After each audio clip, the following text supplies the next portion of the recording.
Big TV భక్తి సమాచారం WhatsApp ఛానల్లో జాయిన్ అవ్వండి. అన్ని విశేషాలు ఎప్పటికప్పుడు తెలుసుకోండి. అందరికీ నమస్కారం. Welcome to Big TV. ఎన్నో ఆధ్యాత్మిక ప్రశ్నలకు సమాధానం చెప్పడానికి ఇప్పుడు మనతో పాటు ఆధ్యాత్మిక గురువులు, జ్యోతిష్య పండితులు బ్రహ్మశ్రీ కిరణ్ శర్మ గురుగారు మనతో పాటు ఉన్నారు. ఆయనతో మాట్లాడతాం. నమస్కారం గురుగారు. అఖండ ఆయురారోగ్య ఐశ్వర్యాభివృద్ధిరస్తు. గురుగారు, కొన్ని రోజుల క్రితమే చంద్రగ్రహణాన్ని మనం చూసాం. అయితే ఈ నెల 21వ తేదీన సూర్యగ్రహణం కూడా ఉంది అంటూ కొన్ని వార్తలు వస్తూ ఉన్నాయి. కొంతమంది సూర్యగ్రహణం ఉంది అంటున్నారు, మరి కొంతమంది లేదు అంటున్నారు. అసలు ఉందంటారా లేదంటారా? సూర్యగ్రహణం ఉన్న విషయం వాస్తవం. గ్రహణం ఎందుకు లేదు? గ్రహణం ఖచ్చితంగా ఉంది. గ్రహణం ఉంది. అది భారతదేశానికి ఉందా లేదా అనేది మనకు ప్రధానం. భారతదేశంలో గ్రహణం యొక్క ప్రభావం ఎంతవరకు ఉంది, అసలు దాని నియమాలు పాటించాలా వద్దా అనేటువంటి మీ ప్రశ్న. రేపు వచ్చే 21/9/2025 ఆదివారం అనుకుంటాను నేను. ఆదివారం రోజున మనకి సూర్యగ్రహణం ఉందని అనేక రకాల, అంటే మరి మన ఛానల్లో లేదా బిగ్ టీవీలో లేదేమో కానీ చాలా ఛానల్లో ఆ విషయం గురించి ప్రస్తావన చాలా వచ్చింది. గ్రహణం ఉంది, పలాంటి టైంలో ఉంది, అది కూడా దానికి వివరణ ఇస్తూ పలాని రాహుగ్రస్తాస్త గ్రహణం అని ఇలా అనేక రకాల పుంఖాలుగా, అంటే ఒక రకమైనటువంటి అబద్ధాలు నిజం చేసేటువంటి అదిగో పులు అంటే ఇదిగో తోకంటే అదిగో పులు అన్నట్టే చెప్తున్నారు. ఆ విషయం ఒకటి గుర్తుపెట్టుకోండి, బిగ్ టీవీ ప్రేక్షకులకి దయచేసి గుర్తుపెట్టుకోండి. ఈ యొక్క 21/9/2025 ఆదివారం రోజున సూర్యగ్రహణం కానీ, చంద్రగ్రహణం కానీ, అంగారక గ్రహణం కానీ, గ్రహణాలు ఏమీ లేవు. అది గుర్తుపెట్టుకోండి. ముఖ్యంగా మనకు గ్రహణాలు లేవు. అంటే ఈ రోజున గ్రహణం లేదు. అందులో అమావాస్య కాబట్టి అందరూ సూర్యగ్రహణం అని చెప్పేసి చాలామంది అడుగుతుంటారు. గ్రహణం అనేది లేదు. అంటే గురుగారు, ఆ రోజు అమావాస్య తప్ప గ్రహణం మాత్రం ఏది లేదంటారు. కానీ చాలా మంది మాత్రం ఆ రోజు సూర్యగ్రహణం కొన్ని రాశుల మీద ప్రభావితం చూపిస్తుంది కాబట్టి ఖచ్చితంగా జాగ్రత్తగా ఉండాలి, నియమాలు కూడా పాటించాలి అంటూ కూడా కొంతమంది కొన్ని వీడియోలు చేస్తున్న పరిస్థితి కూడా మనం చూడడం జరిగింది. మరి దానికి సంబంధించి అంటే ఎవరైతే వీడియోలు చూస్తూ ఉంటారో వాళ్ళ మీద ఎక్కువగా ప్రభావితం పడుతుందని చెప్పొచ్చు. అంటే సూర్యగ్రహణానికి ఏ విధంగా ఉండాలి, ఏంటి జాగ్రత్తలు ఉండాలి అదని అనుకుంటూ ఉంటారు. మరి వాళ్ళకి ఏం చెప్తారు? నాకు తెలిసి మీ స్టూడియో కూడా ఫోన్లు వస్తూ ఉంటాయి అనుకుంటా. గ్రహణం ఉందా అని చెప్పేసి స్టూడియో కానీ ఫోన్ చేస్తూ ఉంటారు. కొంతమందికి స్క్రోల్ అవుతున్న నెంబర్ చేస్తూ ఉంటారు.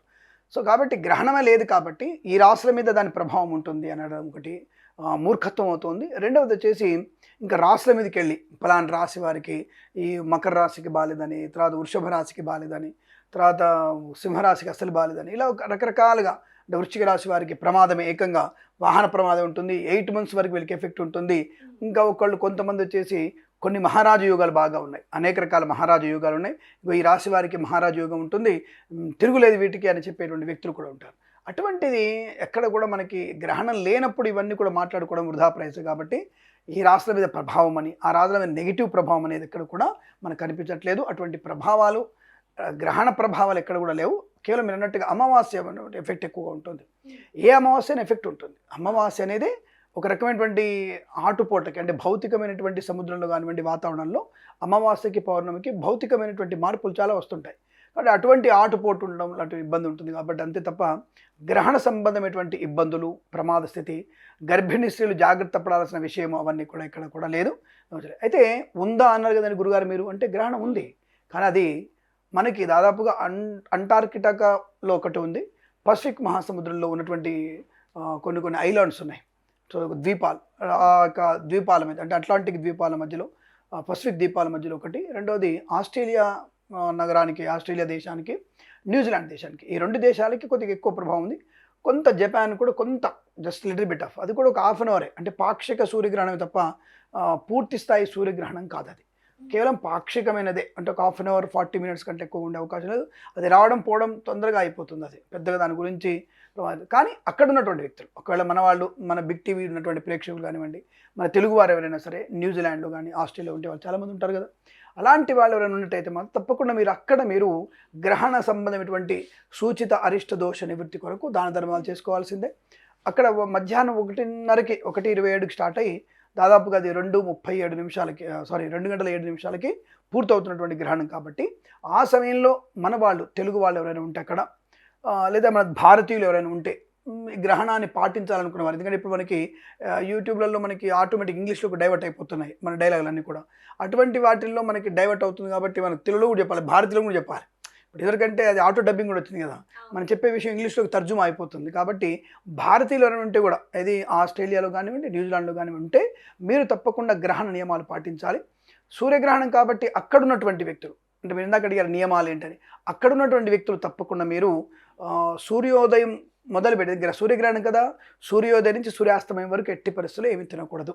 అది మధ్యలో ఉంది కరెక్ట్గా. కాబట్టి పగటిపూట ఏది కూడా ఈవెందో మంచినీళ్ళు తాగకూడదు.